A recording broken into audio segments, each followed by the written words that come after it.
I love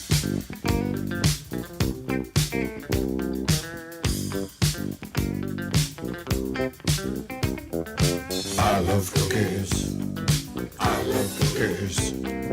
I love cookies. Meant to be. I love cookies. Welcome to Cookies, the playoff basketball podcast. I'm Ben Detrick. With me, as usual, back in the saddle, Jordan Redaelli. What is good in the world of basketball, also known as basketball? You are back. I'm back. How was your week off? It was glorious. Enough to talk. I made a bed out of cushions on the floor. Like a fort? Yeah, kind of like a fort. I just need a dining room table with some sheets, some flashlights, and some cookies. Although, I was a bit lonely there. I needed maybe a little Andrew Kuo to cuddle up with in my fort. You got to throw up the bat signal. I'm right there, man. Andrew Kuo is back in the building. What's up, guys? How you feeling? Well, we got a little more rain, but I feel like the Cookies listeners are now acclimated to the inclement weather affecting our show. They're going to miss it when it's gone. They will, that steady drip drop of takes. And apologies for the audio quality of this episode in case we start clipping because Cookie's lab is on the move. Yeah, we're going to be back in a more glorious location very soon. Even more glorious? More gloriouser. Glorious too. More glory. Glory 2, Denzel Washington returns. Yeah. His signature role. Oh, like a White Walker. Oh, shit. All right, let's get this monster business out of the way. Out of the way with these children's dragon stories. So there's a new Avengers. Saw that. Who is the Avenger? They're all... No spoilers. We got to wait till Jordan has seen it, but by that time, it'll be ready for some hot takes. I'm going to guess that it's not Iron Man. Is there one Avenger? Kind of. Yeah. Like the dad Avenger. The Popovich Avenger. So are you guys going to really subject us to Game of Thrones talk? Fuck yes. Real let's quick. do this. Let's real. Sucks. That's about as quick as it can get. That definitely sounded like it clipped. So for the audience, they heard Jordan yelling "sucks" like, and it just took over the entire room. That was full surround sound. Let me frame this. Second to last episode last night. Mm-hmm. The Battle of Winterfell, I believe. Right? No. Landing. The Landing. King's Landing. King's Landing. So no spoilers. Stuff went that. down. Everyone saw it. Let's spoil this shit right up. Well, it's not really worth it because this is details you can look up online. But yeah, I don't know what the decorum is for spoilers on a show when it's like still within like 8 hours. yeah, let's not So many do people that. watched it at viewing parties. That taxi cabs went up like 800% at 10 o'clock. You always have that friend who likes to tell you someone died immediately. Like if Rodney Dangerfield dies, rest in peace, you always have that one friend who's like, Rodney Dangerfield died, who just like wants to beat everyone to the thread. Rodney Dangerfield is alive? No. Oh, okay. I was going to say, I don't want to kill another person. I've been misinformed by a lot of the friends who tell you that Rodney Dangerfield is dead. Who did I kill on the last The worst is when it's not like a celebrity, but it's someone that you are friends with. And That's someone's tough. like, oh, you know so-and-so, right? And you're like, oh, man, you're going to tell me that person's dead. Fuck you. Yeah, it's kind of annoying, but like if you're close, so we've all had many. What's the decorum?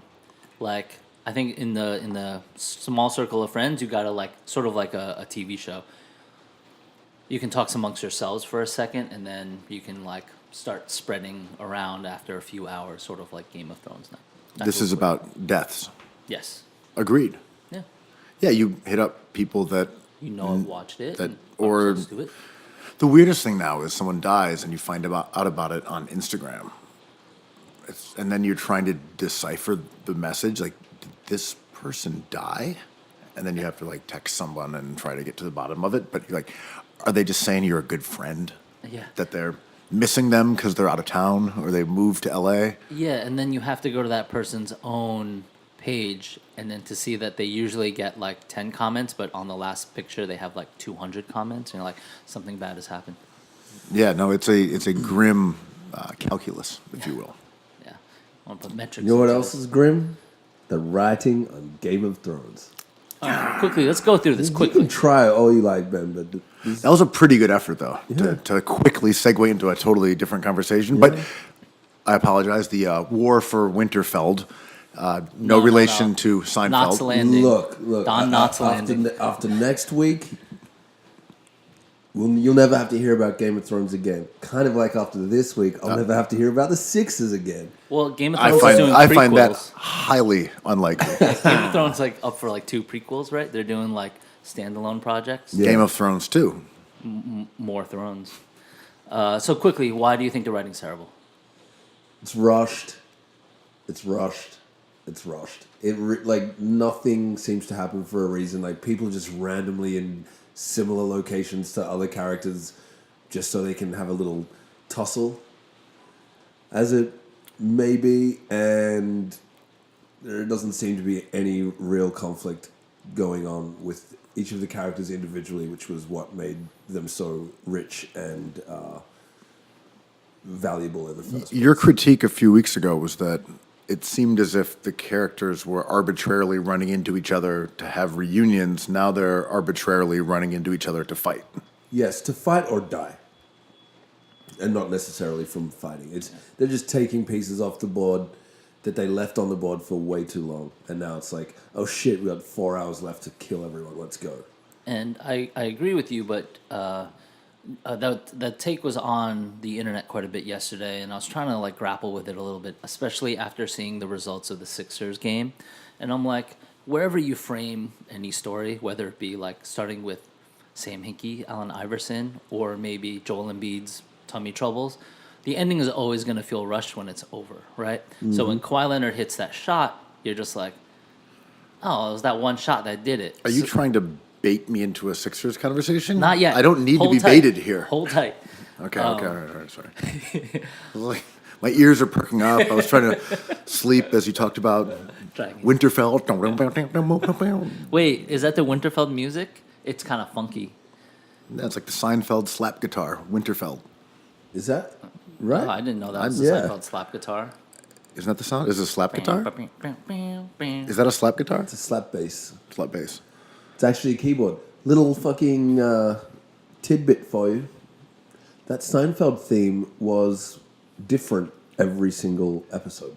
They just He played it. He replayed, the guy who wrote it, replayed it.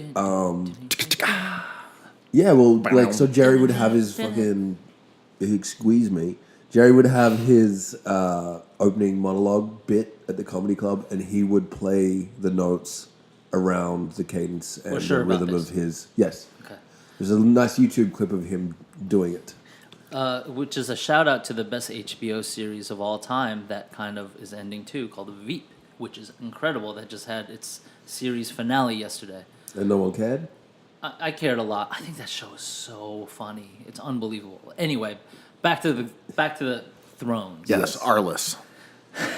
Arlo, another Arliss, HBO. the HBO legendary program. I thought it was okay because I'm always frustrated that nothing happens and they give it too much space. So when stuff happens, it's awesome. This is how we feel about the Sixers, man. Yeah. No, I don't actually. This is how many Except people. the Sixers are way funnier than Game of Thrones. But it's amazing how my feed is like all NBA people being like, how do I get, we've talked about this, how do I get rid of Game of Thrones in my life? And then they're just like, okay, the thing with Ben Simmons is, you know, and it's just like 20 tweets. I mean, I do both things, so I'm guilty of both things. They're both pop culture sensations. What Carb can I on say? carb. But I thought Game of Thrones was okay, and I think we were upset because we didn't like the result because, no spoilers, someone who we thought was one way, who was never that way, one of the main characters ended up being true to her original presentation, and people were really upset. But we had transformed her, the show hadn't. Yeah, I mean, and the other characters in the show became a good influence on her. But really, she just got to do what she wanted to do. She went through horrible stuff all series. Yeah. Like She just wanted to get her shut off, and she did in a big way. There's been discussion about, I guess, Game of Thrones fans worrying about the ending being satisfactory. And as a result, people started bringing up Breaking Bad as a satisfactory Yeah, someone had takes on that. and enjoyable ending to a series. I definitely have takes on the ending of Breaking Bad, but it was strange to me that that is being revisited as a satisfactory ending when, to me, there are certainly multiple ways of reading that, but the most conventional interpretation of it was not a particularly satisfying ending, except that it was just fan service. Right. So I guess what I'm getting around to is, do you guys, as Crown of Thrones aficionados, do you want a fan service ending, or do you want like a shocking ending? I mean, what's the vibe here in terms of what you want to see out of the climactic episode here? I think the problem with that is that the books weren't finished, and so they've kind of had to, on a loose framework of what was meant to happen in the books, they've kind of gone rogue a little bit, and that's where the writing has suffered. And there's so many fan theories and Reddits and all of this other bullshit on Twitter about what's going to happen that they have to try and find a way to surprise and confound the audiences, but at the same time keeping them happy. So there's like Clegane Bowl, the two brothers, that was something that just everyone knew was going to happen, and that was very fan servicey.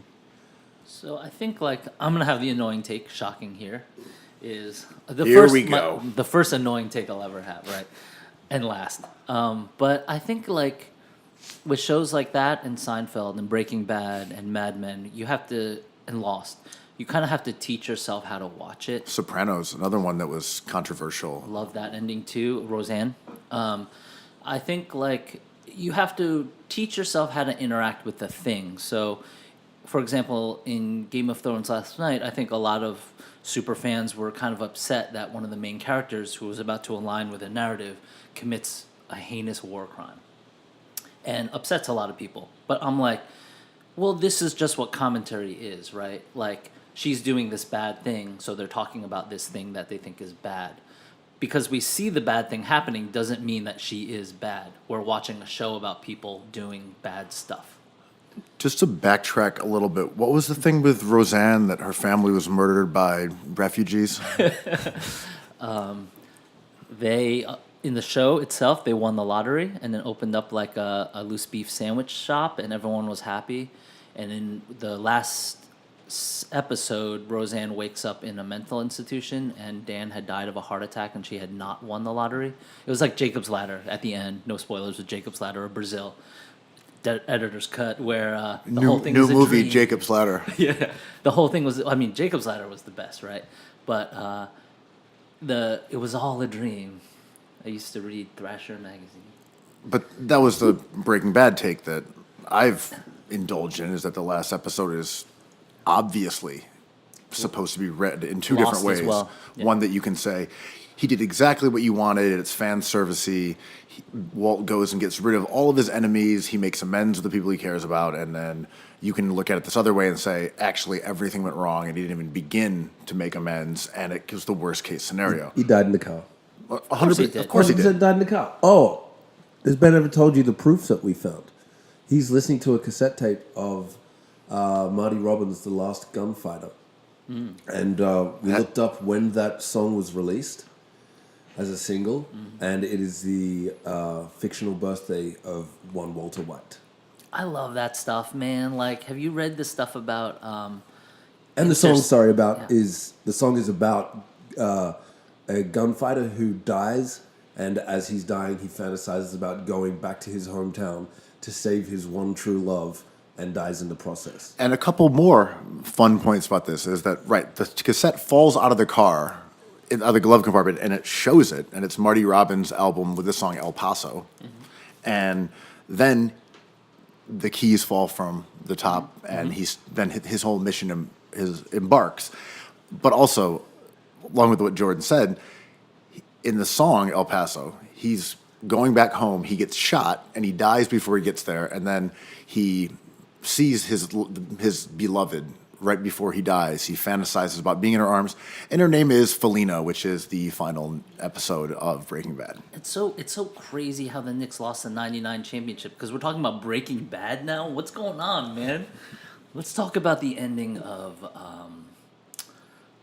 Who's the Boss? Oh, What happened? Tony Danza got to nut in Judith Light. ooh. Oh, that's an alternative reading of the final episode. Wait, before we start talking about the other things that have been on TV like basketball, worst ending ever, Seinfeld. Come on, man. Seinfeld was the worst ending, right? Well, it's tough because I love that show so much, so I love that ending. Because I know they're geniuses and they did it for a reason. And it was odd. Of course, I was confused. And then, like, an hour later, I was like, oh, I love it. They're like, whatever. Like, hearing Larry David talk about how exhausted he was after making that show, he was like, I felt like I was trapped. And, like, it was awesome. They were in a prison. It's amazing, arguing amongst themselves. Remember Herman's head? It was like a wink to Herman's head, you know? Yeah, I think I was deeply unsatisfied at the time because of how insane it was. That, yeah, the Seinfeld cast that you've grown to love over 9 seasons, whatever it was, yeah, they're in jail for being dicks. It's like it was completely Simpsons-y. Yeah. There was no relationship with anything that happened over the course of the show, except for it also being kind of an hour-long clips episode, Yeah, which is like the least entertaining kind of show. Like a cattle call of a trial with like bit characters and soup Nazis and whatever. Well, I was talking Fuck about outta that. here. I was talking about that. Soup Nazis, plural. Like there's like a couple of soup Nazis in the crowd. So no spoilers with Endgame, but the Endgame kind of, I'm gonna be a douche here, but like, like Fellini had that ending where all the characters come out at the end and present themselves and kind of applaud the main narrator. And Like the game starring Michael Douglas. yeah, and like Seinfeld or like Endgame, which happened twice in Endgame, where all the characters of all these movies came out all at the same time. Once in battle and once in like in a funeral. No spoilers, but it also kind of happened in Game of Thrones in the second episode that people were mad at. Like all the characters convene for one last time, and I think that's like Deconstructing Harry, Woody Allen movie, same thing. Like it happens all the time, and I kind of love it because it's like talk about like pleasing fans. It's like it's awesome to see like the whole Black Panther cast come out because you haven't seen them until 2.5 hours into the movie. And you're like, oh, there's my favorite character. There's Pepper Potts, whatever. It's like, it's kind of cool and kind of like how I think about sports a lot of times when they bring out all-stars and Hall of Famers. Yeah, I wish that had happened last night where it was like, Tony Roten is here. Welcome Brandon Davies and Henry Sims. Like the process heroes have finally descended. Oh my God, you'd lose it, right? Covington is just like, Joe, you got this. It would just be incredible. Or like, Joe, you didn't get it. Like imagine like after hugging Gasol, Covington comes out from the scrum and gives him a hug. Like I'd lose it, right? Is that Daniel Orton? James Anderson is here. Timmy Frazier? James Anderson got tickets to the game? Wait, yeah, the Andersons always get tickets to the game. Except this season. But anyway, like, Was Damar there? Yeesh. So here's the question, though. What do you want out of the final episode? Of a final episode? Of Game of Thrones. What do you want to see? Game Let's just 7 of Game of Thrones. let's just move this. Let's just clear the desk here. What do you want to see out of it? I want something to talk about. I don't want like a Friends ending. I don't want a Fresh Prince of Bel-Air ending where it's like emotional and there's an empty throne. I want something to happen. That would be so shitty. I don't really understand the whole dynamic, but just like the empty throne, like, oh, the throne is the throne winner. Yeah. Ooh, I don't want a meta ending. Meta ending. That sucks. I like the idea of that. That's so awful. Yeah. Even though we've been like into this meta thing, I don't want like some dumb like we are all the throne. I'm like, I don't But want the that. problem is all the rad characters are dead. Well, I don't know. You're left with a bunch of fucking lames, like a little girl and a little pissant warrior guy who's like 5'2" with dirty hair. Sounds like I'm sitting with two Thrones haters. Jon Snow is a bitch. He went there. No, what if, what if the last Goddamn. dragon puts on a top hat like Spaceball, and then like sachets out and like, hello my baby, hello my dog. Just a kind of Mr. Peanut ending. Yeah. So here's a question, Jordan. Okay. You've announced your skepticism towards the quality of the writing. Yeah. Does that make you fear that the final episode will drop the ball? Because Oh, yeah. writing is really what the final episode is about. As Kuo said, whether you're going to be meta or you're going to be Plot or driven. plot I driven. don't A mind- really look, finale. Is there a murder? You know. I Like, don't mind any of the plot points. Like, shit is good. Like, unfortunately, we haven't seen the most evil characters. They kind of, one of them got like a kind of nice, peaceful death, which what was a is bit evil, unsatisfying. Jordan? What is evil? I'll show you evil, Andrew. Do it. Unleash. Yeah, do And Do it. Do it now. it. Do it. Do the show 'em evil. I won't show you evil. I will give you evil. I'm gonna Paul Pierce you in a second. Who The game? You're gonna poop his pants? Can you do that? It was a stain. I hurt my knee. the fuck. Where was I? Oh yeah, I don't mind the plot points, but this is the way we're getting to these things are insane. Like last episode, there was 15 minutes spent with us. With Bronn the spy coming and cutting a deal with two characters that are no longer around. I was like, what was the goddamn point? There's this amazing like sellsword army that they introduced that literally stood there for about 15 seconds, and that was their only contribution to the entire show. After 8 seasons of promising that they were these like bad motherfuckers, they just didn't use them. They just dropping Aren't so we many getting too plot caught points. up in plot though? Like when I say we have to learn how to watch the thing, it's like all these micro like contradictions don't matter, right? Would you be driven to absolute fury if they introduced the idea that there were multiple timelines in the final episode? I love multiverse. I love multiverse. The multiple timelines.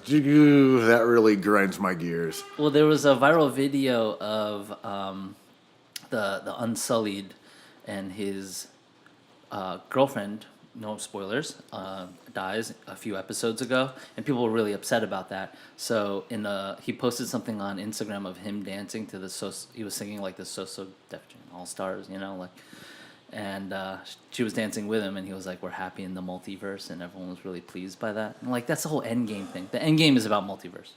Yeah, multiverse can go jump in the lake too. I think Yeah, that's Not a True really that. multiverse kind of guy. Also, I don't love come on, multiverse. man. Is anyone really been that upset because someone cut your maid's head off? You're made. Yeah. Yeah, you're pretty upset. I mean, he commits a war crime because of it. But That's the whole plot of Yeah, John Wick, like vengeance over, like, household friends. Like, What? that was like a dog, his maid, it's just someone who's around. It's like, wasn't that John Wick? It's like, Have you seen John Wick? yeah, wasn't it about a dog? yeah, he Yeah. avenges his dog for 6 hours. Not to compare a maid to a dog. I just mean it's like people taking vengeance over slights versus over like, oh, that person beheaded my dad or my son. Shout out to Ned Stark. Yeah. Started this whole thing off.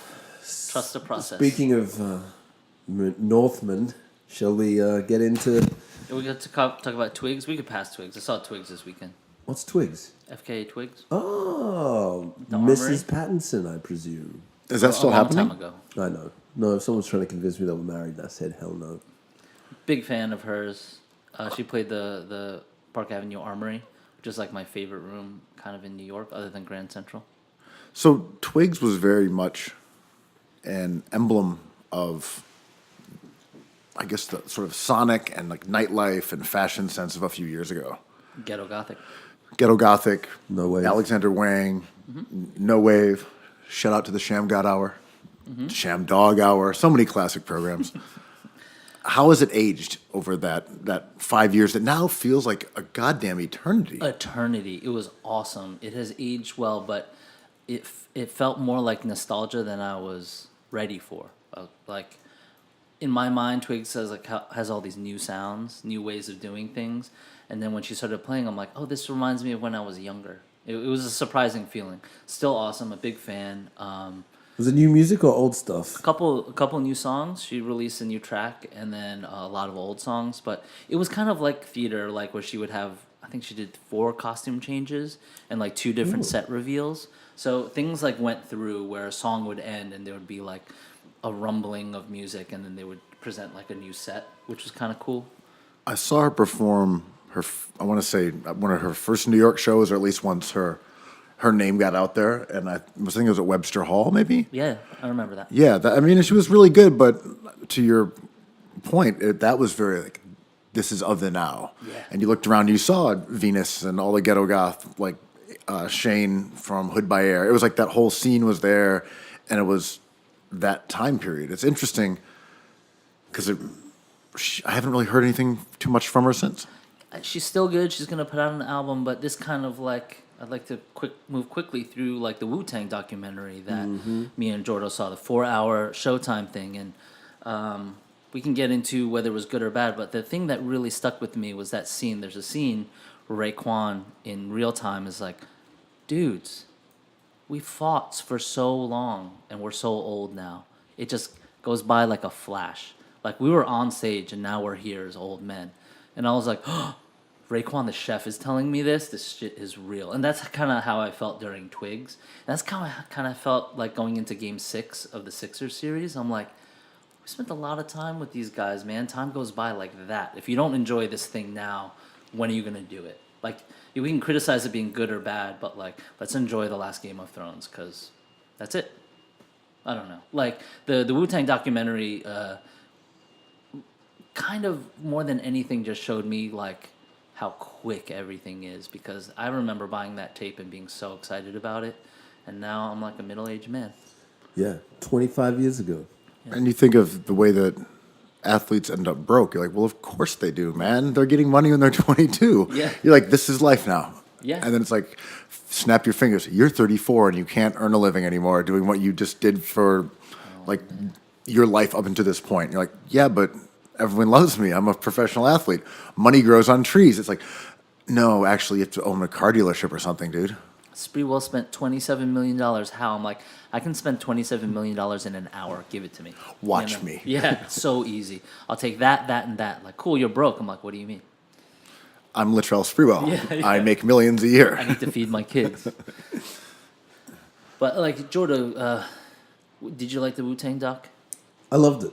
In the absence of any real Wu-Tang documentary or collection of such footage in the past, I thought it was high time that they went on record. There's a bunch of YouTube and like bootleg Hulu documentaries or whatever, but the amount of archival was tremendous in hearing from those dudes, especially through the first few episodes. The final episode is maybe one of the worst pieces of documentary I've ever seen. It's a higgledy-piggledy.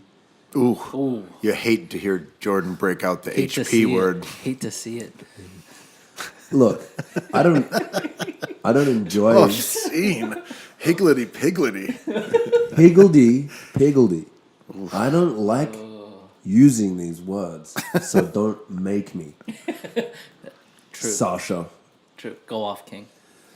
Wait, who did it? Sasha Jenkins? Yes. Oh, shout out to him. I played a lot of ball with Sasha Jenkins. Ego Trip. Legend. Yeah. Yeah. You used to work with him with the Ego Trip book in the magazine, right? Yeah, I helped out a little bit through my internship at this place called Stereotype, but Brent Rollins was part of the Ego Trip crew. He was super nice to me. I was really young.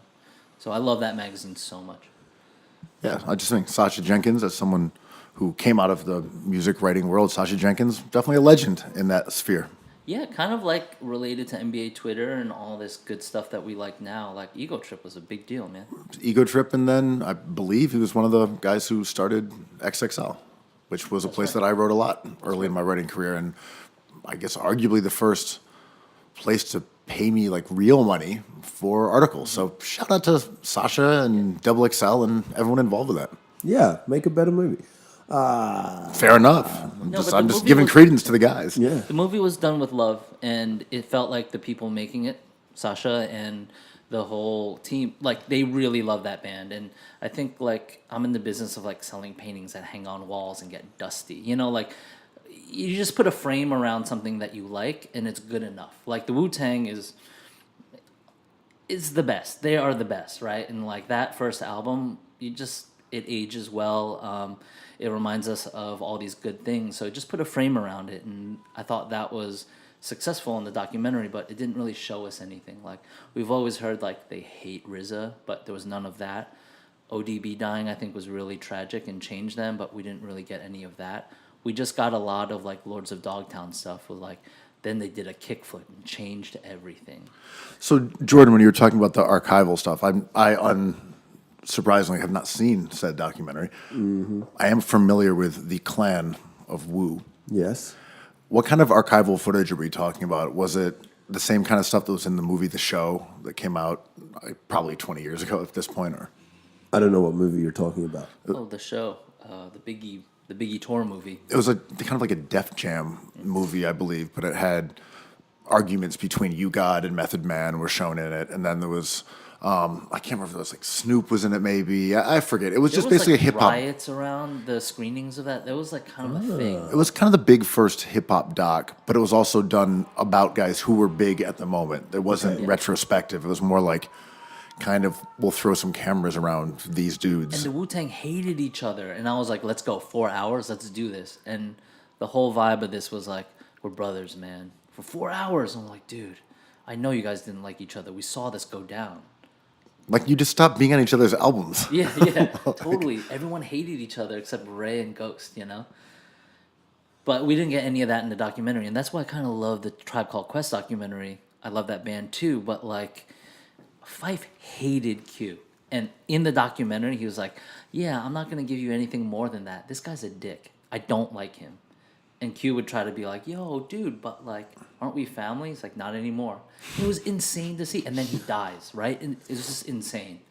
And I wanted, I don't know what I want. I don't want like Schadenfreude. I don't want like badness out of my documentaries, but I want a story. Like the Jinx was really interesting, and the revisionist stuff that's coming out with that is even more interesting.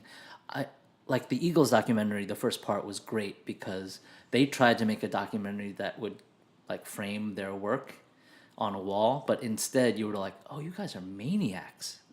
Like Some Kind of Monster as well. Yeah. It's like, oh, you guys are not okay. And it was interesting, right? No, the Eagles are the best. So good. The best. Yeah. Glenn Fry is like... Shout out. What a tough, dead guy.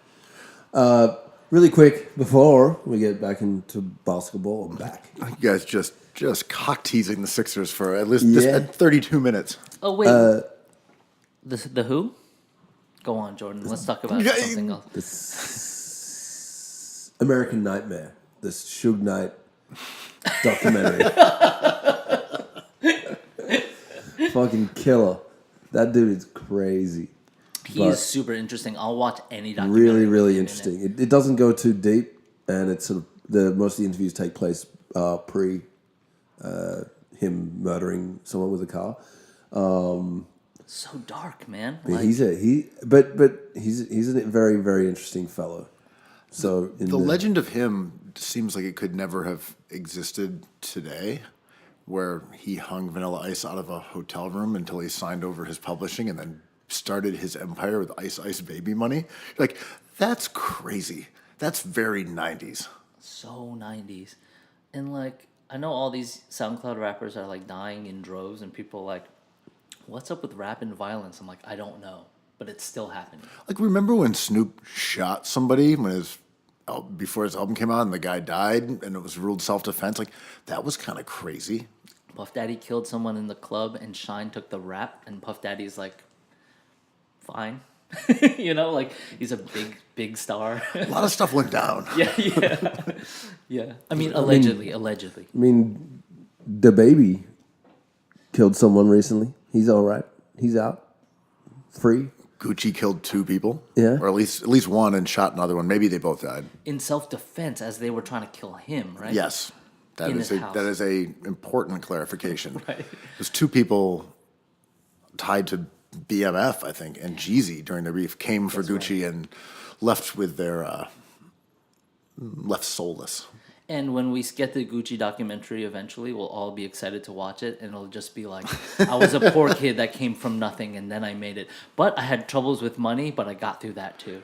You know who else got murdered? The Philadelphia 76ers. The Celtics. It's good that the Celtics season ended months ago, though, so they don't have to deal with like this sudden heartbreak. Them and the Knicks have been chilling for like 3 months. Yeah, I don't even want to wait. Were the Celtics in the playoffs? No, they've been rebuilding like for 2 years. I mean, their physical body was in the playoffs. The Celtics are ahead of schedule. The rebuild is continuing apace up in the bean. Get well, Danny Ainge. He's okay though, right? I hope so. We have not heard anything. I'm worried. He should retire. This is a bigger deal than anyone. But you're saying he's going to be okay. I will not murder him again on cookies. Amen.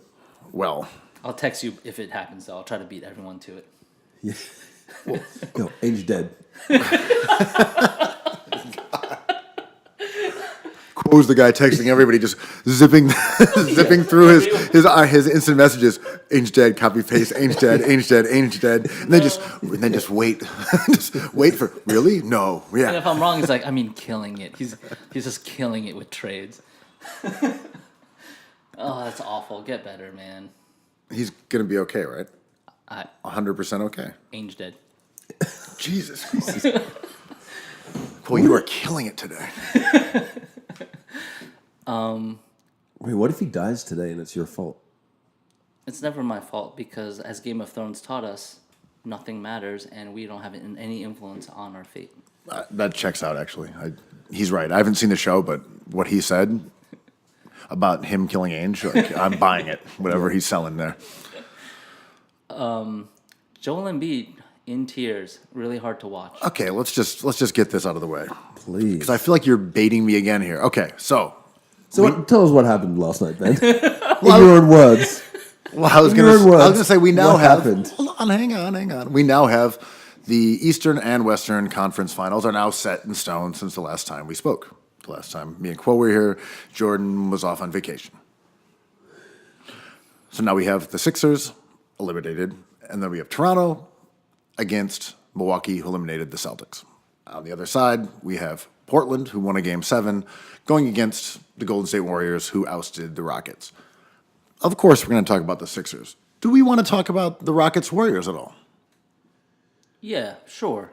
I mean, what do we want to talk about? We've got 4 different series that ended and 2 that are about to begin in a couple days. We have a lot of options. What do we want to talk about? so the initial shock of like the Rockets losing after all those takes, like I'm glad we're a few days out from that because the framing with all of these things is what I want to talk about. But the fact that people are suggesting like the Rockets have to break it down, or the Rockets had committed like some sort of like architectural error, like, well, and then Capella obviously is not the right guy. I'm like, it's all right. The Rockets could have won that series and maybe should have won that series. That team is perfect. Make minor adjustments and go right back at it year after year after year. This is your team. Yeah, I think you saw people saying, well, this was their window because Chris Paul is old. And Chris Paul was good. Chris Paul was good. Yeah. He was great in their last game. He's still one of the best defensive guards in the NBA, and that, to me, on the low, is the reason that they brought him back, because he typically does a pretty good job on Steph Curry. He's a great defensive guard. And the ball in his hands is exactly what certain teams needed in these playoffs. Like, get a rebound, chuck it to Chris, and you're good. You set up a play, everything's fine. Like, he's a very excellent player. He's not Charlotte Hornets Chris Paul, but he's awesome. He's going to be good for 4 years. And then you run down the litany of people that get blamed, right? You're like, D'Antoni something, Clint Capella, James Harden, Chris Paul. It's like, how about this? They were a really good team that lost to a better team. Maybe good. someone doesn't need to be blamed. Maybe there's not someone who fucked up. Maybe the Warriors are better than them. Charles Barkley was like, that just goes to show you shooting threes doesn't work. And then Ernie was just like, but the Warriors. And But he's like, Steph Curry hit 2 huge threes to win the game for them. It's like that LeBron quote last night, right? When he was like, metrics. And all you have to do... Wait, what was the LeBron metrics quote? Yeah, set the whole thing up, because this way we can avoid talking about Portland again. Yeah. the Chris Duhon-led Portland Trailblazers. Who is the Robin on that team? I can't even tell. So, correct me if I have this wrong, but when I believe it was what series did LeBron was tweeting during the Portland series, and when the game was in tow for the Trailblazers, CJ McCollum had gone off with a bunch of mid-range twos, like acrobatic, really dribble biasy stuff. He looked like Michael Jordan. He was really cool, and he won some of the game. And LeBron gets on Twitter and he's just like, "That's why analytics don't work. You know, sometimes we care about value of shots, but you just have to get points down the stretch no matter what." And that's not really how analytics work, but like he hit shots, and the framing of that is funny because all you have to do to dispute anything is pick the thing that worked out and then describe how it happened. But the irony also was that I felt as if So he like was, the Magic Johnson approach to reporting. I love Magic Johnson. I'm pro Magic Johnson now. Good luck Great. to Cookies, a basketball podcast. great job by CJ McCollum. Yeah. Big win. Yeah.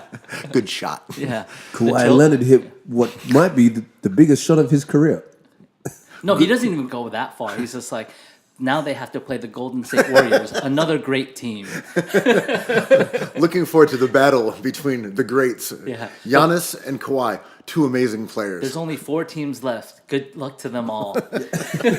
And Dwight Howard. Good luck to him as well. Wow, the NBA is amazing. This Yeah, league. This league. So go on. Why was that kind of funny, that tweet? I thought he was referring directly to a huge shot that McCollum hit in that game. When it was close down the stretch, Nuggets needed to stop, and McCollum hit a step-back mid-range jumper to make it a 3-point game, which essentially made sure that they couldn't lose in regulation. And then Denver came down and failed to tie up the game.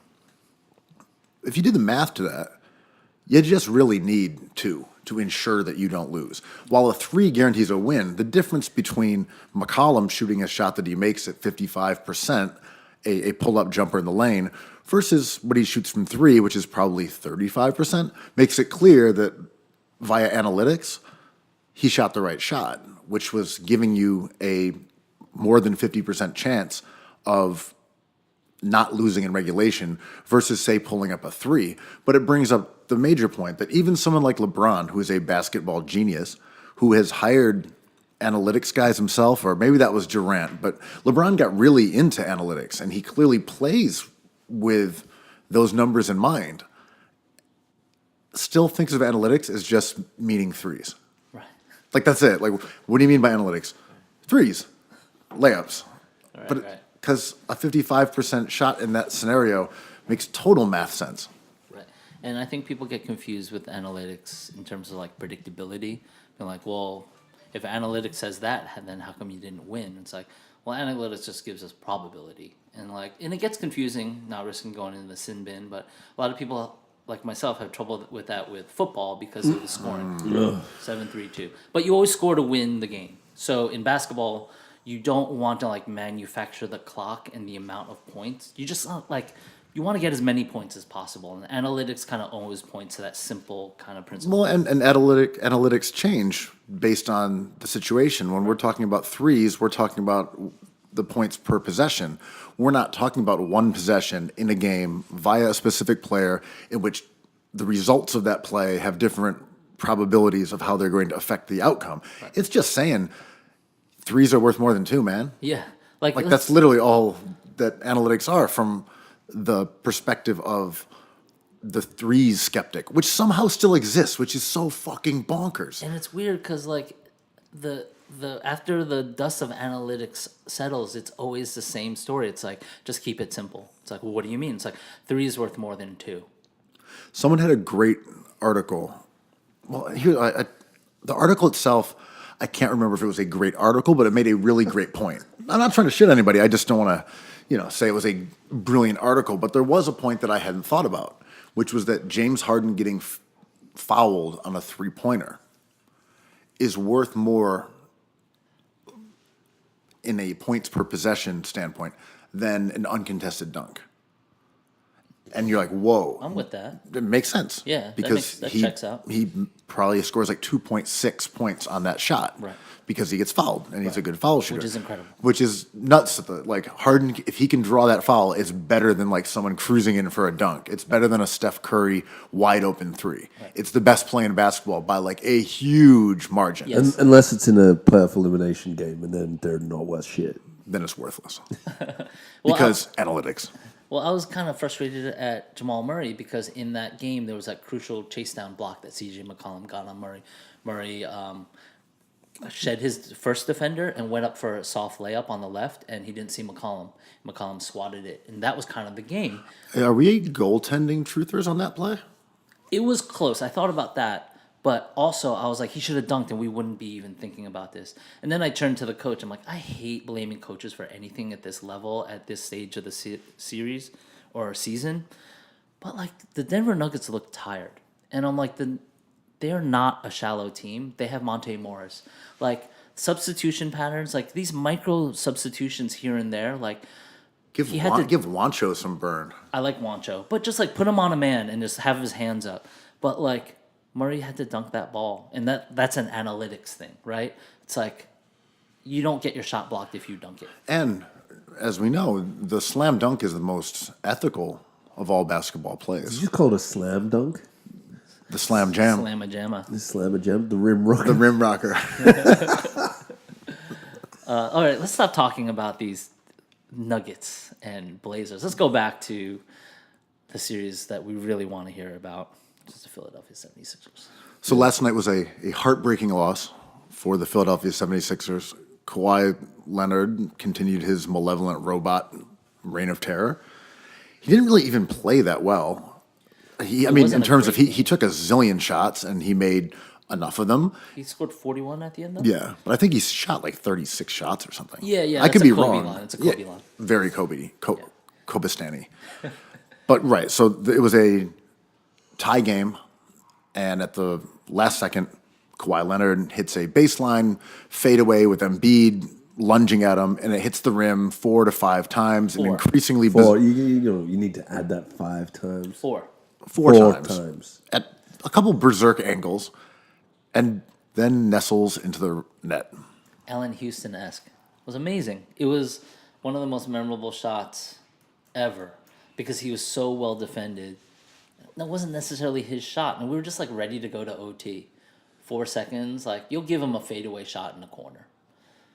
And it just goes in. Bad luck, good luck. And also the way that the angle of the televised shot, it just looked like a miss. Yeah. Because when the ball bounces up, It looked like a huge miss. you can't tell if it bounced back towards him or over it. You don't think that it's bouncing like straight up in the air. So you kind of saw it hit, and you're like, okay, he missed. And then you saw it somehow hit the other side of the rim. You're like, okay, it's still a miss. And then it's like, dunk, and then just falls the other direction. You're like, oh, motherfucker. So funny. I mean, that's the best, the Sixers are my adopted favorite team, but like that's the best way to go out, right? Like that was just a fluke. That was awesome. Like I was not mad at all. Yeah, I was just like, Jesus. I was like, that's a hell of a shot, man. You can't do anything, and like I was replaying the whole game back into certain plays because, like, of course, in a one possession game, you're like, what if Embiid hit those? Like they all hit their free throws. They didn't shoot threes well, either team. It was like a coin flip. I know that's boring every time I say that, but like it could have gone either fucking way, man. And it's the perfect example of a game that because it was so close and teams had runs and plays that, both teams really struggled to score. It was a very low scoring game. It was super 90s-y in terms of mid-range jumpers and yips. And the other thing about it was everyone wants to find someone to blame. Like, well, the Sixers offense was terrible. Yeah, the Raptors D was good. The Raptors also were shooting terrible. That's what I mean. Like it was a close game. It was close. If the Sixers win, then what are you going to do? Find someone on the Raptors to say they sucked? I'm like, man, it was a close game between two really good teams in Game 7. It's pretty amazing how a team with one All-Star was able to stick it to a team with, 4 All-Stars? But Siakam could have been. Siakam was right there. Was Lowry an All-Star? No, but Toronto's very good.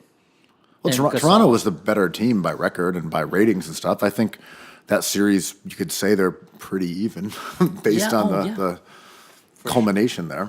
Just trying to use Ben's Warriors hate argument against him. We'll get to that.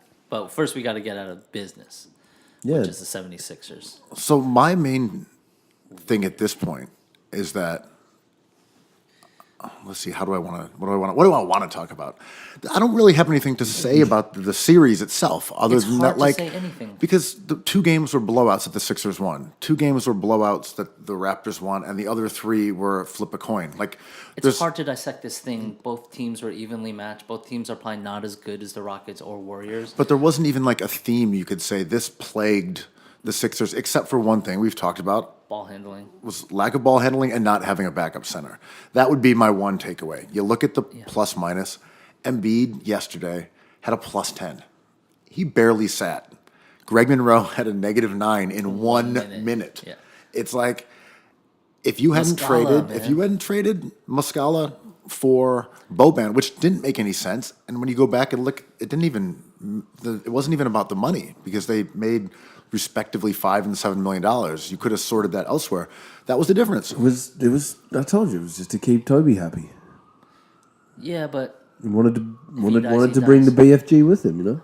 But so like, and it manifests itself like all fourth quarter. We saw this where they were trying to generate looks and spacing for Embiid or Jimmy, and Embiid is fatigued at that point, and he's just barreling over these screens, and like it's just a mess out there. And you just need a Chris Paul. He's an all-star.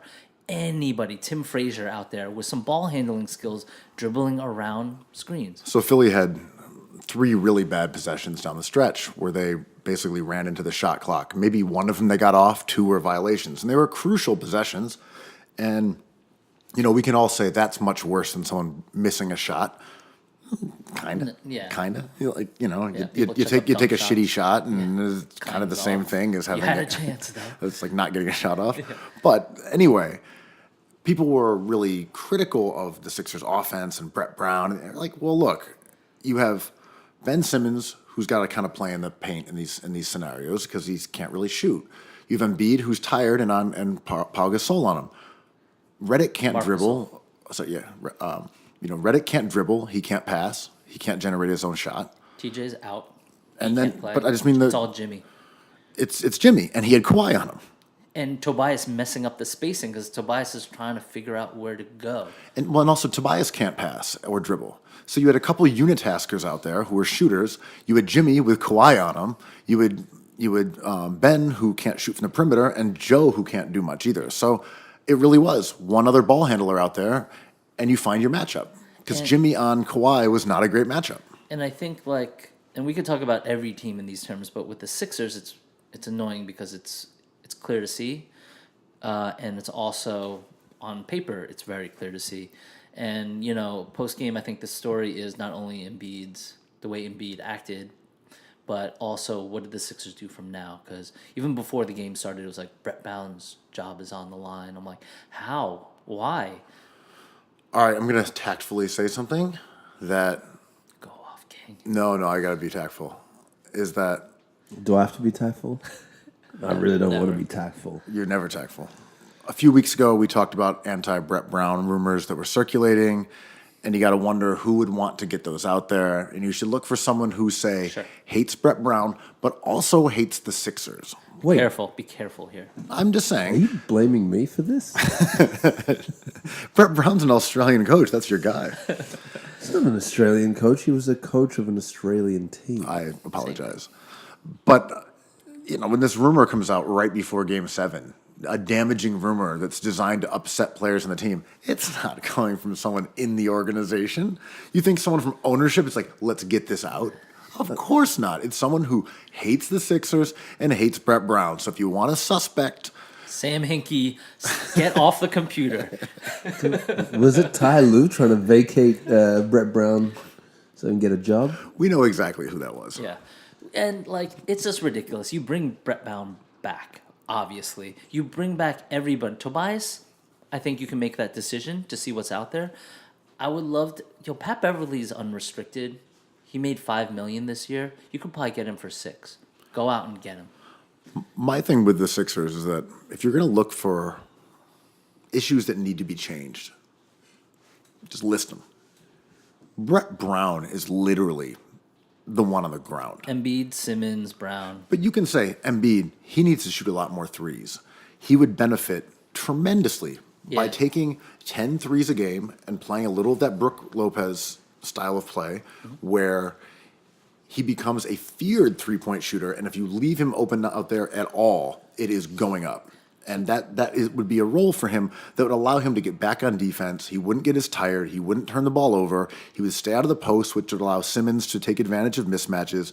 He would stop ISO playing as much and let him just be that guy. Sure, and this is on-court stuff, but now that like we won't see a game for a really long time, I think what you're saying translates to like just get him a Muscala again. Just get him somebody who can help him out. Just give him some time, give him some breath. Right. I'm just saying that we know Embiid should stay, but there's things he could do. Yeah. Simmons needs to just keep getting stronger. Yeah. He doesn't need to work on a jumper at all. What? He can take foul shots. He does not need a jumper. doesn't hurt your team. He's never going to get good enough at shooting jumpers to stand behind the 3-point line and have anyone guard him. Surround him It's with not going to happen. players that help him, and he'll be fine. Like So you don't want him to spend 6 months working on a jump shot? he can do that if he wants. I'm just saying that's not a good. No, whatever he thinks will make him a better player is cool. But him becoming a 75% foul shooter to me is more important than him becoming a 30% 3-point shooter. I just don't care if he shoots 30% from threes, which I don't even think he would. And it's not ideal, obviously. We're not saying like he's a better player because he doesn't shoot threes. He doesn't shoot threes, so just surround himself. Like now you have a problem surrounding yourself with a superstar who doesn't do this one thing well. But every team has that. Like I don't understand why everyone wants it. I know why. It's because people are still mad at the way Philadelphia kind of handled themselves during the process, right? Years ago when Hinkie was there, everyone's like, we're doing the smarter thing. And everyone's like, well, fuck you. You think we're that dumb? Show us some wins. So Embiid and Simmons will always have a problem with the way they're perceived. And they're not perfect players. And there are no perfect players except maybe Kevin Durant. Like Giannis Antetokounmpo Can't shoot either. cannot shoot. He's fine. I'll take him on my team in a He's going to heartbeat. win MVP, or He's we'll come in amazing. second, and he can't shoot. But can we just put all these players in the Hall of Fame already now? Because these are amazing players. And my thing with Simmons is, if he can improve shooting, by all means do it. Be in the gym. That's cool. He just shouldn't be taking shots that he can't make. That's all. Once he can make them, by all means, fire him away. So sure.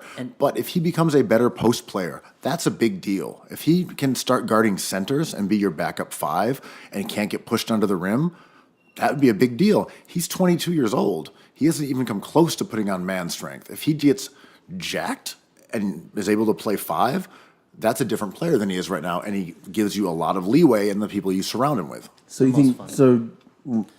How would you make that happen? Would you like to hire Kobe Bryant to teach him footwork down low?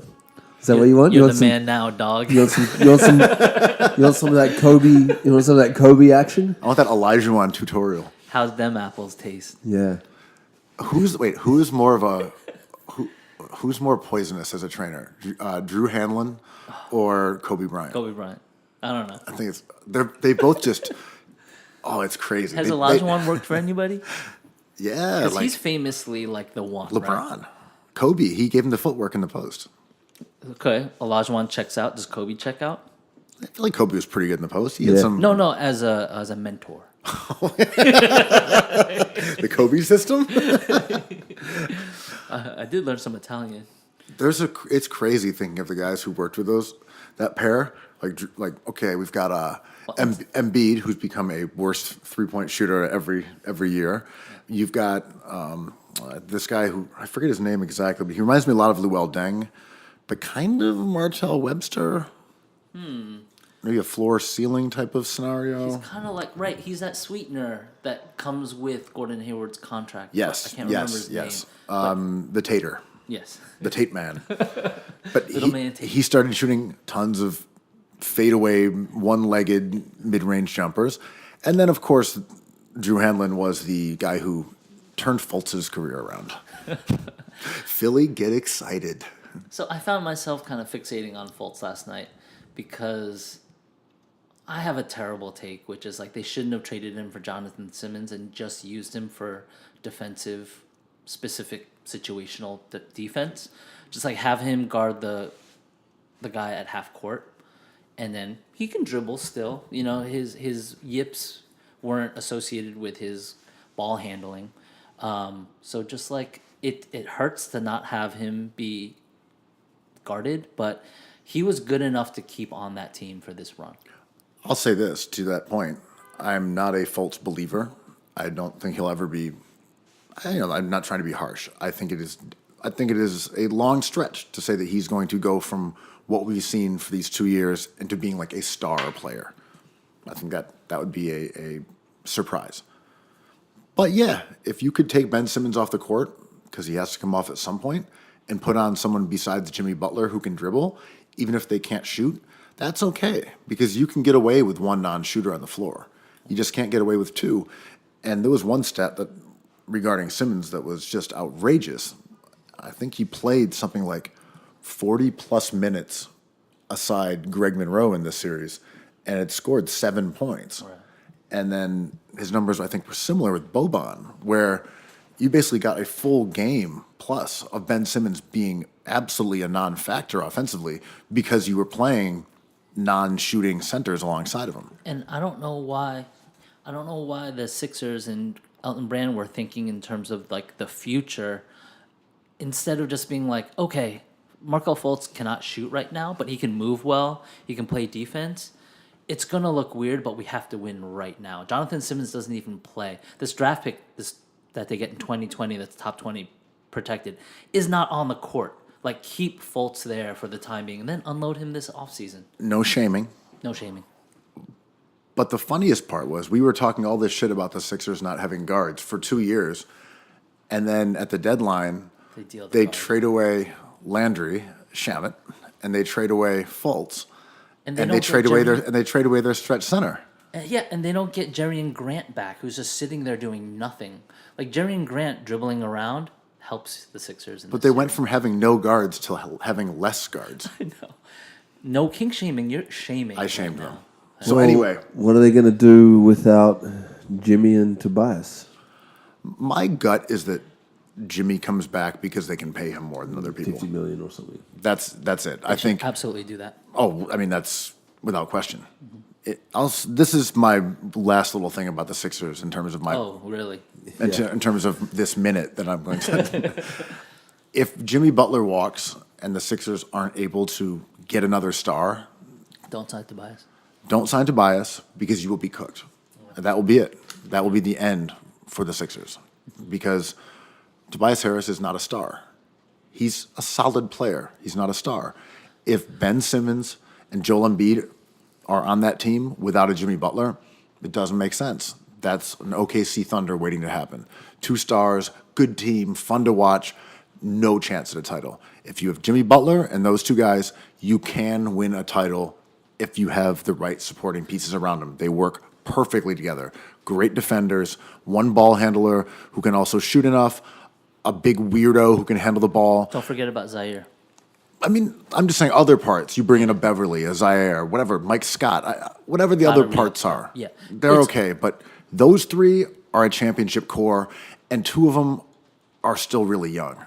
And there's like Trevor Ariza's out there. Like when I kind of turn myself into a conservative when I think about the Rockets and the Sixers because I think they didn't necessarily lose. They just lost. And that's annoying. But like they don't have to retool, but they have to change their roster. And PJ Tucker might not be on the Rockets and Tobias Harris might not be on the Sixers. But I agree with you, Jimmy Butler's key to having a chance. If he's not there, then you have a much different looking perspective. Jimmy Butler was easily the team's best player against the Raptors. He didn't have Awesome. a fantastic game 7 because Kawhi was on him a lot, and that's a bitch.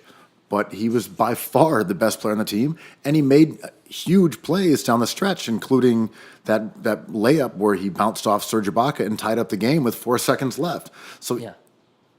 Jimmy Butler's probably their best player. Yeah, in the moment. And there's players out there to fill all these gaps. If you look at the restricted and unrestricted list and the players that could be available via trade, they can do this.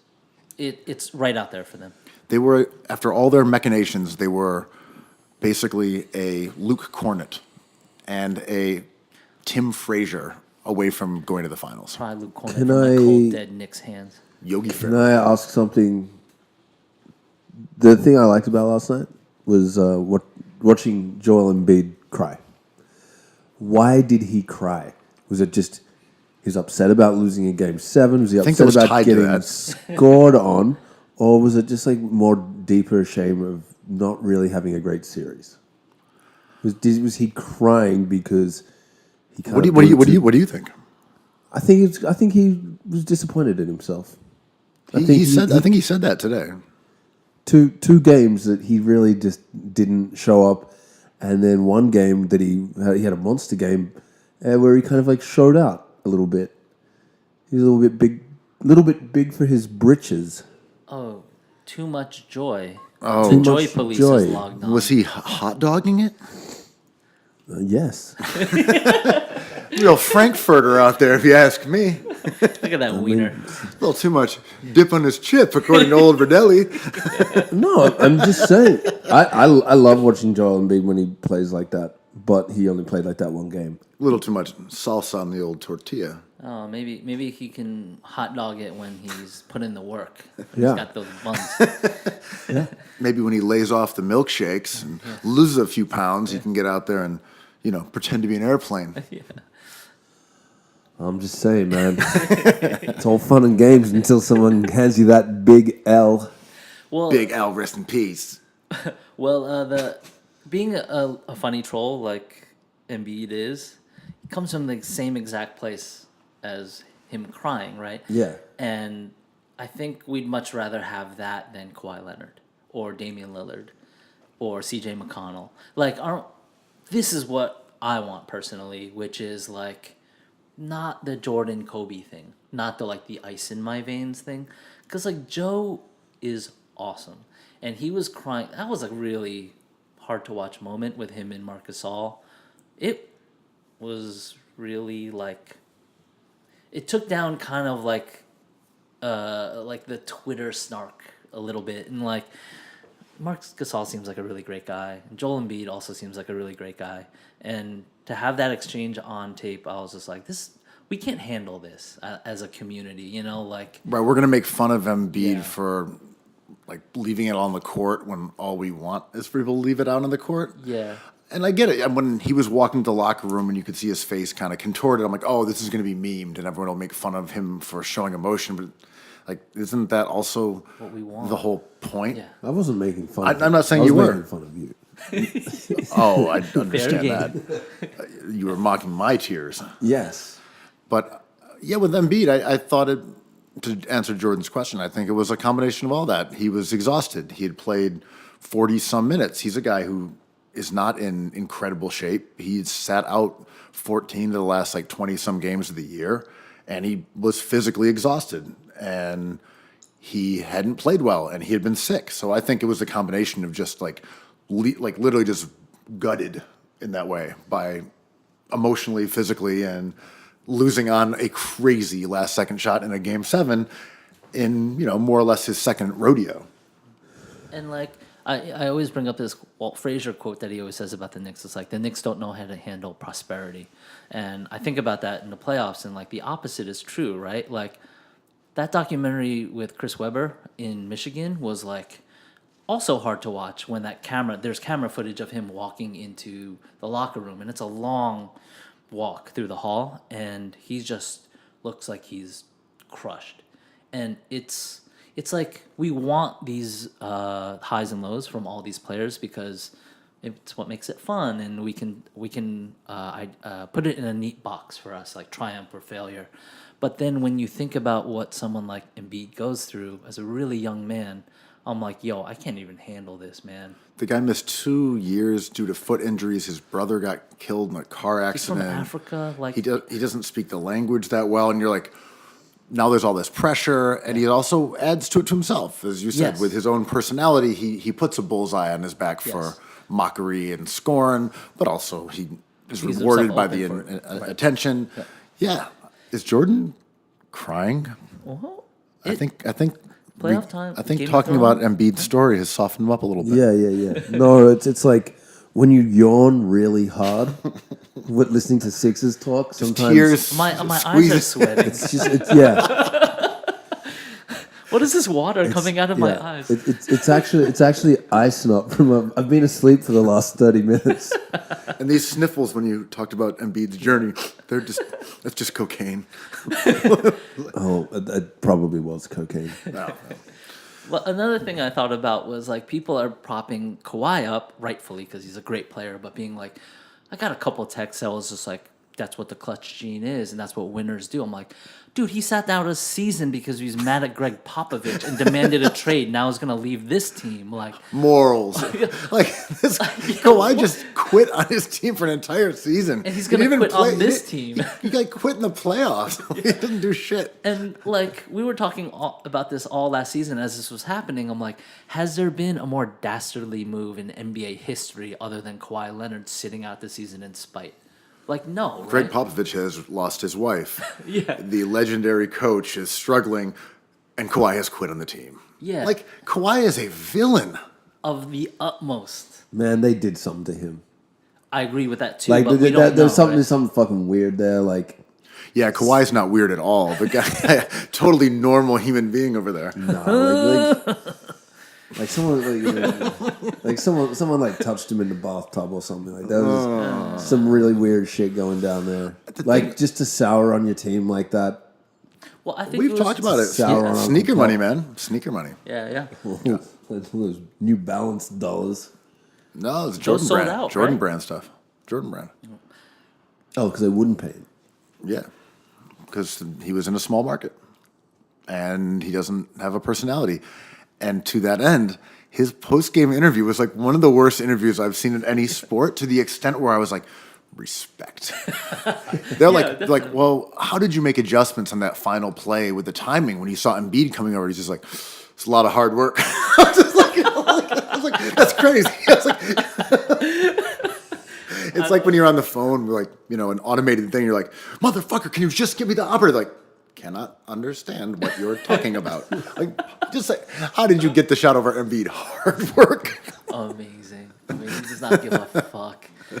But I pushed it with my fingertips. but it comes from a place, right? And Just counting on my teammates.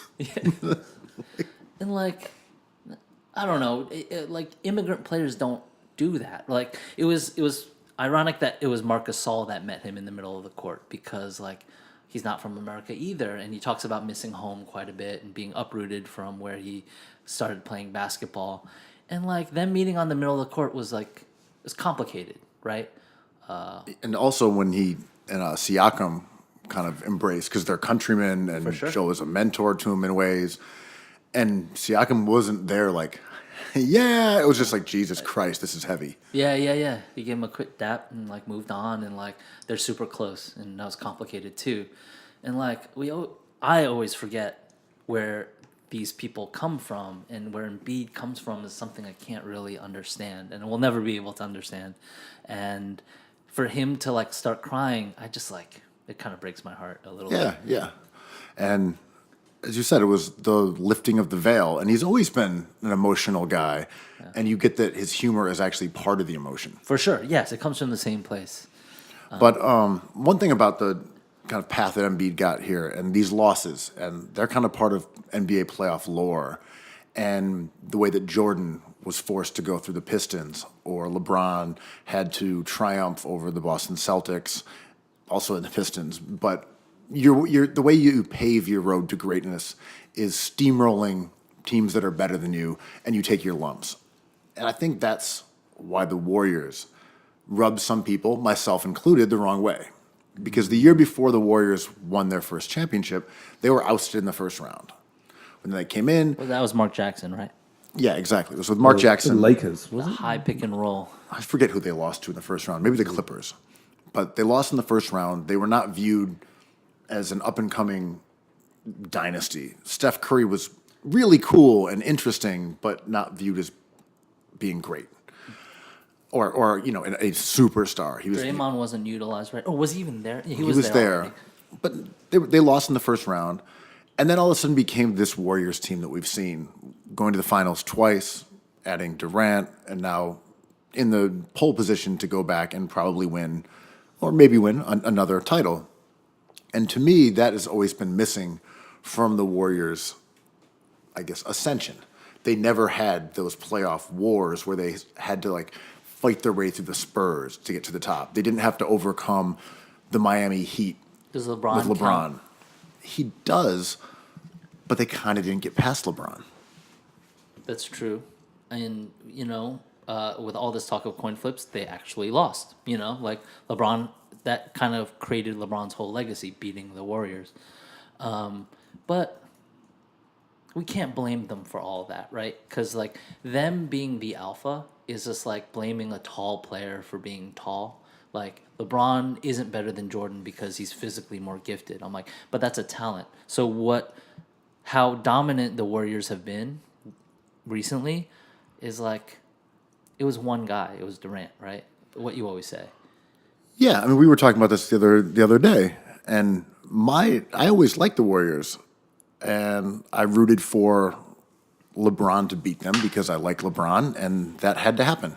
That was the ultimate moment of LeBron's career, was beating the team that was the proxy for the Bulls, who had won 72 games, bring the title back to Cleveland. That was it. It defines this era. It makes basketball better. LeBron had to win that. Yeah. And then this became the Warriors era. And my thing is that if the Warriors had remained intact and come back and won titles and steamrolled LeBron twice more, we'd view them differently. But they actually went back to the drawing board and got Durant. I mean, we're revisiting ancient history, but I'm saying that the Warriors could have had their moment where they faced opposition from someone who was ahead of them and then overtook him. But they kind of went the. You want them to be the fucking Houston Rockets for their whole life? That's what you're saying. The Houston Rockets are going through that right now with Golden State.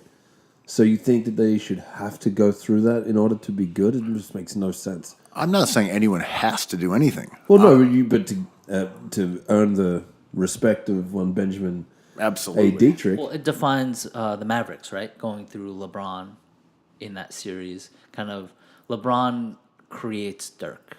Yeah, I guess that's what I'm saying is the narrative of the Warriors has always kind of missed that one foe that they had to overcome because LeBron beat that Warriors team kind of, and then they didn't disband it, but they created a new permutation.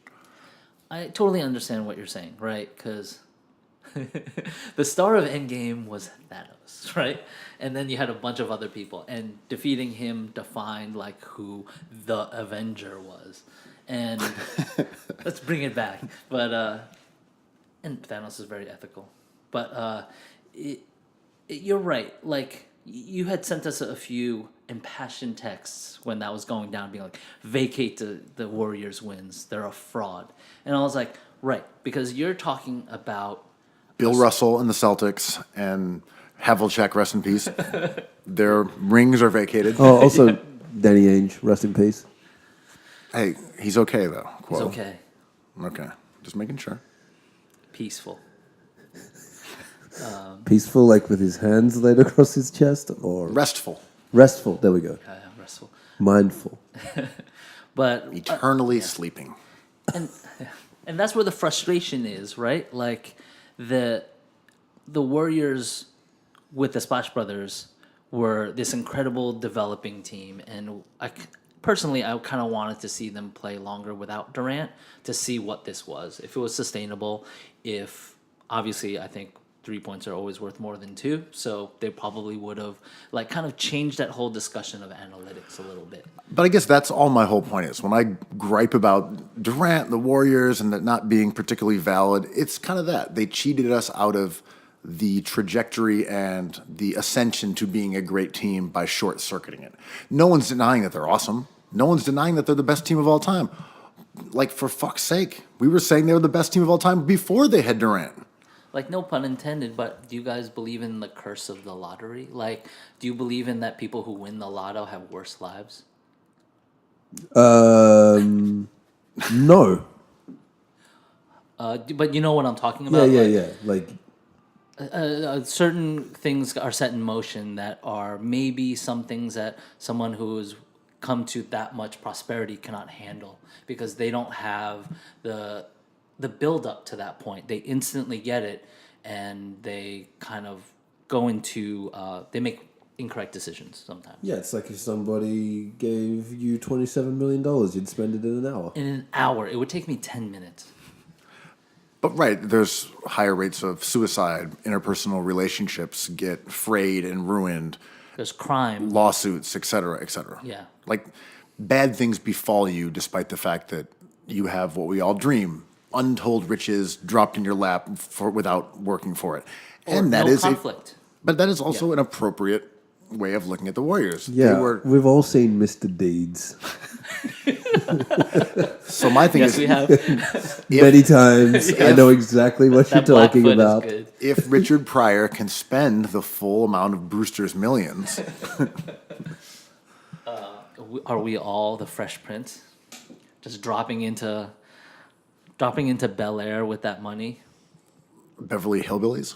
But the Warriors are that in a way. Yeah, They were prepared for the success, but the ease of which the Durant lodestone was just dropped on the franchise because he felt like going there was unearned. Yes, and it's funny because I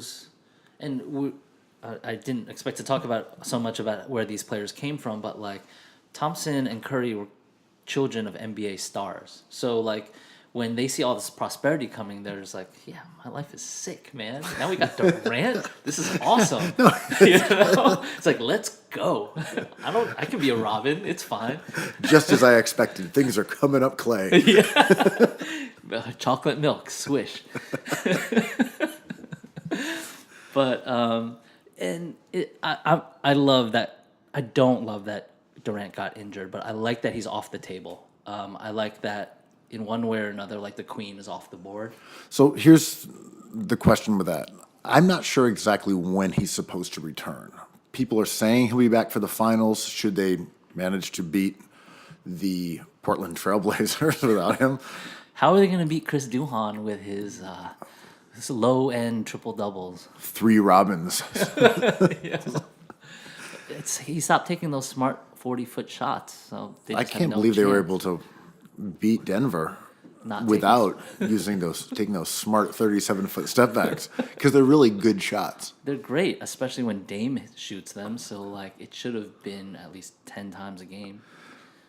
Here's the question: is Dame a third-round player? Because we know he's a first-round player, not a second-round player. Perhaps he's a third-round player. So do you think like certain players can end other players, right? Like I'm trying to think of an example, but like the Golden State Warriors could possibly end Dame Lillard.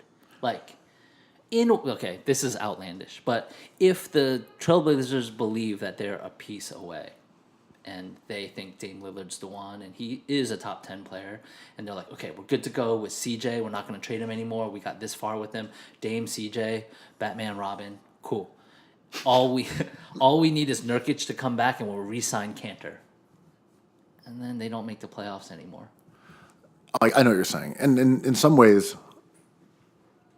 LeBron had this kind of effect on a bunch of franchises because he's been such a solitary force in the NBA that Jordan ended Ewing. he ended the Lakers' rebuild. Kyrie Irving ended Jason Tatum. You mean Martell Webster? Yeah. Who's thriving in Boston? So here's a question for you, Jordan. Can you lay out a scenario? Yes, I like scenario laying out a rig. I know you do. That's why I'm going to you for this. Where Portland beats the Golden State Warriors. What's the question? Can you lay out a scenario? Being that you are the scenario layer outer. And right now you are also someone who predicted that the Raptors would win a championship this year. And you are looking good with that Kawhi shot. So I'm bowing my head to the master prognosticator. Can you give us a scenario in which The Mad King. All right. Portland Check, beats check these out. Golden State? Check- Here we go. Bust the Check this out. cipher. This is the verse. Yeah. I'm not Goes- going to beatbox. it goes- It goes a little something like this. Let's go. Here's a little story I'd like to tell. Yeah. Y'all ready for this? Let's get it. No. That, man, if they get one game off the Warriors, I'll be a monkey's uncle. So you're saying there's a chance? Wait, I would love to be an uncle for a monkey, man. I used to have an imaginary friend who's a chimpanzee. His name was Andy, and he used to roll me joints, which I thought was cool. Wait, It an made mixtape- imaginary friend. Imaginary, Did it manifest? imaginary friend. He'd roll me joints and make me mixtapes. Did Andy manifest himself in any way like another friend who's not named Andy? Or you're just like, "What's up, Andy? Thanks for the joint." No, and it was just just your friend straight up. Tom. It was just an invisible monkey. So you would be rolling your own joint to be like, "Thanks, Andy." Good No, luck." I wouldn't even be rolling joints. I was just imagining that he would roll me joints Would and you- make me mixtapes. Would you imaginarily smoke and listen to those tapes? Yeah, What were on the mixtapes? a lot of noise music. Oh, Andy's very avant-garde. He was really into Mr. Bungle. That's right. Yeah, a monkey's uncle, you'd have to have your brother or sister raising the monkey and you kind of step in as a uncular figure. So you definitely have an uncle cousin. Does that work? No, I mean a monkey cousin. My bad. No, my sister would be a monkey. No, the nephew, The or nephew. niece, monkey. Oh, okay. But your uncle. All right. No, Yes. so my sister would be a monkey. Right. Okay. Or at least she would have had sex with one. Right. No. Okay. Yeah. Okay. Yeah. No, that makes sense. Got Checks that. out. Yes. Hey, Yes. I've seen a documentaries closer than you think. Good with their hands. So Portland Trail. Totally lost. Was this an What's imaginary? closer than? Is that the title of the documentary? Closer than you think? No, the ability to have sex with a monkey. That was the name of the mixtape that he gave Jordan. Shenanigans, monkey shenanigans. Dunstan checks in. Andy. Oh, Andy. Andy the monkey. No, the Trailblazers haven't got a hope in goddamn hell. I don't even want to watch that series, to be honest. Would you sit Durant even if he was Yes. healthy? I'm sitting Durant because you are going to need him to... Who's gonna check Kantar? Draymond Green's going to be tugging on that arm like a fucking maniac. That's right. That's right. That's true. It'd be like a kid, like a lost kid at the zoo. Like, Mister. Just tugging on his arm. What's the deal with Dame Lillard and Portland kind of being unwatchable? Because they're cops. Because there's like 4 Zach Collins on the court. Yeah, all the Collins are annoying. They're so annoying. So aggravating. Oh, he's a weird thing on his forehead now. Well, it's because they're so that's the thing. They lack individual personality. You got 2 guards that look and play identically, and then just like 8 big white dudes who look and play identically. Yeah, all those Plumleys and I mean they don't even have a Plumlee, but you know what I'm saying. Collins and Plumleys and Is there a Zeller on the team? Zellers, all of those guys. Cantars and Nurkic's. Doesn't CJ McCollum look like Gregory Hines? Fuck yeah, he does. Yeah. Looks just like him. He also looks like Peebo Bryson. That's right. That's Also. good too. But the thing about Portland is that So it's just that mustache, right? It's Yeah, his it's just the mustache. It's just his And- 80s and- smooth criminal mustache. and he's got fat face syndrome. Big face syndrome? Yeah. I suffer from that. He's definitely got it. Oh, shout out to my brethren, CJ McCollum. If you looked at all the teams and with your little wispy mustache. he's quoing in. If you look at all the teams in the West, I think Portland would probably be 7th out of my playoff teams that I want to see in this situation. I think the Spurs and then Portland would be the bottom on the totem pole in terms of teams I'd be excited and interested to watch. Okay, why are we not as interested in Dame Lillard? I'm as trying we to, no, should that's be? what I'm trying to get at. I don't like his like sociopathic Kobe thing. I don't like how he's serious. I don't like how he's like did that Sprite commercial with Kevin Love when him rapping. Like he just wants to be taken so seriously that he's not that fun. And I don't mind that he wants to be taken seriously. I just forget about him. So it's like Dame got left off the All-Star team again. It's like, yeah, because we don't really want to watch Dame play. But he's good, right? How much is it based on the fact that he plays on the furthest coast and the latest games? That has something to do with it, but there were some very popular players in Portland. Like, I loved Bonzi Wells, and he wasn't nearly as good as Dame Lillard, C.J. McCollum. Rasheed Wallace was like a folk hero in Portland. Yeah, those teams were awesome. But I'm wondering if just sort of if he played for the Wizards, would we like him better? No. But I feel the same way about Bradley Beal, to be honest. Yeah. Look, I think it's simply because in the modern NBA landscape, we are interested in celebrate players with varied and individual skill sets. And unfortunately, Dame Lillard just has Steph Curry's skill set, but Steph Curry does it so much better. That's fair. Like, did Curry snuff out his like potential to be a celebrity? Yeah. Kind of, right? Because he does everything better than Lillard, but he's winning. Yeah, I mean, like it sucks being Ashton Kutcher when Does it? Does it? I mean, he's on Shark Tank. Wait, where are you going with the rest of this? you fucking derailed my shit now. I forgot the other motherfucker's Then name. Kyle Korver? Kyle Cole. No, it sucks being Ashton Kutcher when Josh Hartnett already exists. Ooh, but Kutcher got the last laugh there, didn't he? Why? I don't know. He's on Shark Tank. Does that mean Is he's Josh Harnett successful? still hanging out over at Union Pool? Yeah, he's a cake shop eating the nachos. With his little weird Scully? The Wait. little sailor's hat? How did Kutcher get rich? Was it Uber? He invested in something that got him rich. Was it Twitter? Oh wait, No, he's no rich? one got rich on Twitter. Sad. Well, Uber dropped on Friday. So shout out to the stock market collapse today. Oh, is that happening right now? Is it because of the tariffs, the Chinese tariffs? Now that I don't know. I think it is. They Is just it- is dropped it- the, yeah. Is it because Axe Cap shorted grains again? I cannot wait for Game of Thrones to be over so we can get our billions on, dude. Because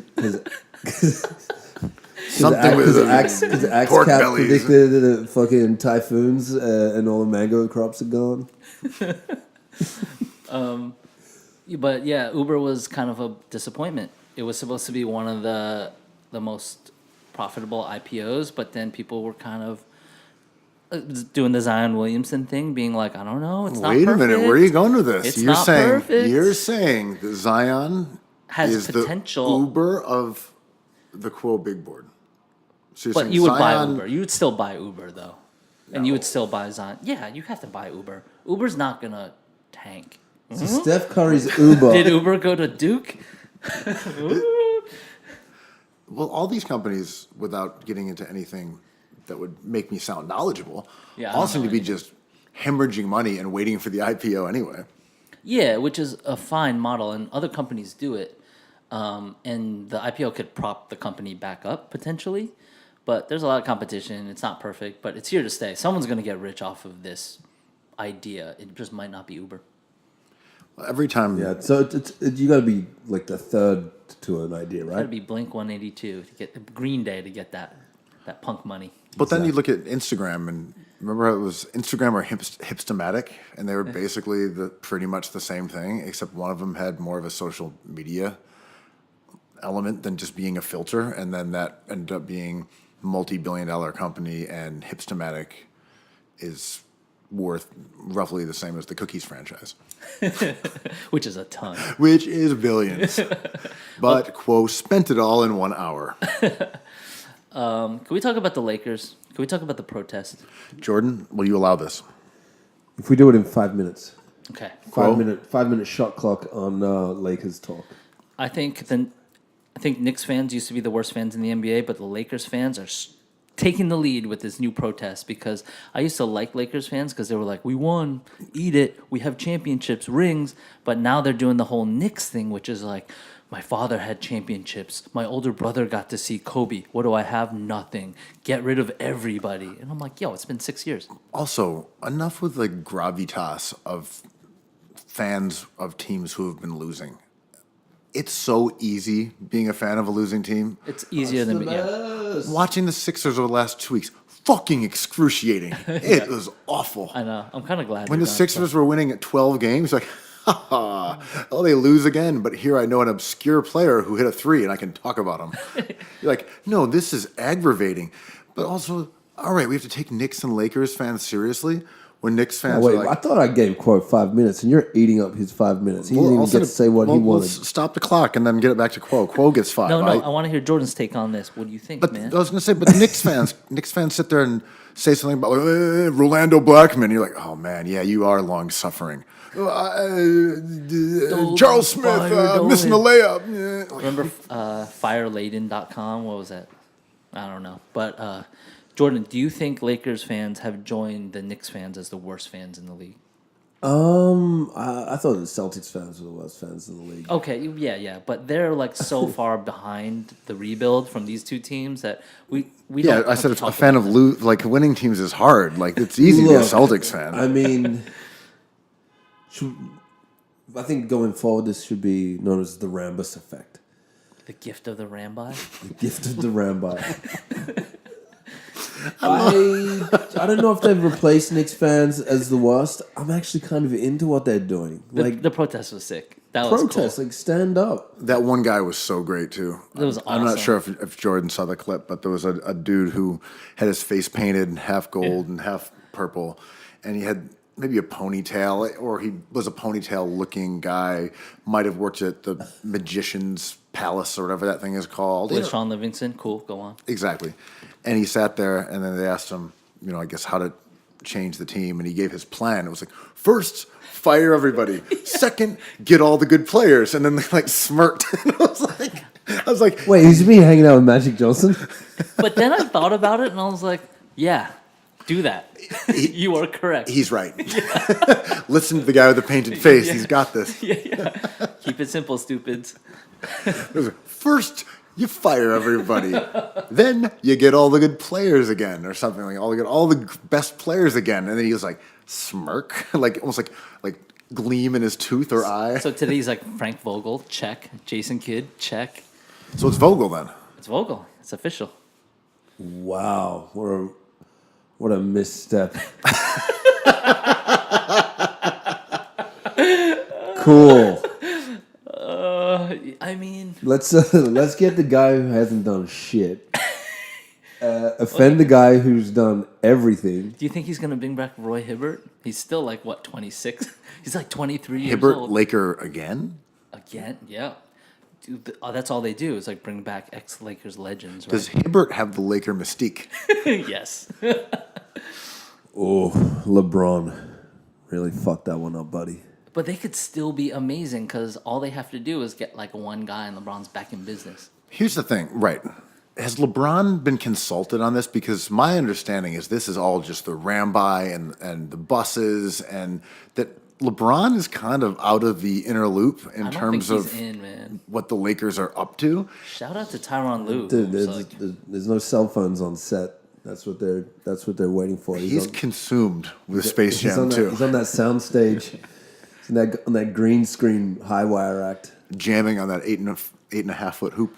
Carmelo Anthony looking through the foggy window, knocking, being like, "When's my shot? Give me a shot." So Vogel, I don't really have any strong feelings other than I kind of still thought he was coaching Orlando as of 2 months ago. Well, Frank Vogel is And I kind think he of did a like, bang up job 2 months ago, but then it turned out it wasn't Frank Vogel. So my opinion has fallen significantly of his handiwork. but he falls in the line of like a Zeller, a Plumlee, a Collins, right? Like he's just a coach, and he'll be fine. He's no How better or many years worse. did he get? Oh God, 3. It was the contract that Lou turned down. They were only going to give whoever it was a contract the same Through length as LeBron. LeBron's contract. It's hilarious, and Just then, a totally dumb rule of thumb. Just hire someone good and give him a love big it. contract. No. It's got to go align with LeBron for some inexplicable reason. Yeah, let's not get a championship caliber coach for under a long contract for 5 years. You're a Lou guy. Oh The lewdest cookie. yeah, I like Lou. Is Jason? How long till Jason Kidd is the coach? Till he sells out his boss, Frank Vogel. So they hired him as the assistant, right? Knock this water out of my hands, Frank. I just love it. He'll never betray you. Here's Jason. It's like you're literally holding a knife. You're literally holding a knife at shoulder length, and you're waiting It's for me to in turn my around. back. Okay, it's halfway in my back. Okay, you're stabbing me. Is that Jason Kidd behind me? Kid, is that you? Jabbing a knife into my spine. 'Cause that feels like Jason Kidd. Classic Jason. Is there anyone less trustworthy in the NBA than Jason Kidd? Listen, Jason, we have you as assistant coach for 3 years. Got it. It's so fucking nuts. You're like, all right, you're going to be hired as head coach of the Lakers. Fantastic. Yeah, for 3 years, it's just going to assist Frank. It's Who like, got it. Who are my assistants going to be? Well, we're bringing in Jason Kidd. You'll be answering to Palenka from no further notice. Look, Jason's a great guy. He's super disloyal. He knows basketball. He's perfect for an assistant. Players hate him. You're good to go. Dude, there's gonna be like a true crime thing about this story, like Frank Vogel murdering Jason Kidd. Great in-game kinks. great strategy guy. Really treacherous. Knows the X's and O's. Punch out Jimmy Jackson over. Who was it? Who'd they get into a fight over? Tony Braxton. Tony Braxton, right. Admirer of R&B. Great ear for the game. Yeah, so that's going to be fun. So I say, 6 months? I mean, thank you to the basketball gods for keeping the Lakers fun. This is great. This is the best scenario we could have imagined as Lakers joke makers. Absolutely. If they had just gone and hired Rojas from the Rockets, as the Timberwolves just did, we'd be so disappointed. Yeah. You guys made a smart move, and you're putting your franchise in the hands of someone competent. This is so much more interesting. It's like, we're going to bring in not one, but two Rambi. If you look at Nick Nurse, he looks like he has a foot fetish, Yeah, right? Yeah. confirmed. If you look at Checks out. Frank Vogel, yes, he looks like a shoe salesman, but what's his kink? Frank Vogel's kink. He likes to paint his butthole with nail polish. I was going to say card tricks.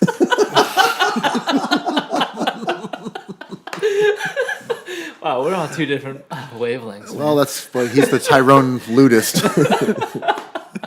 I was like, pick a card, any card. From my butt. And let me just check this note. Oh, you're both right. Yeah, he's an amateur magician who is a nail polish butthole enthusiast. Yes. And thus concludes the perfect yes. Show. end scene. Peace. Cookies. Cookies. Sheesh. I hope that sounds good, because that wasn't bad.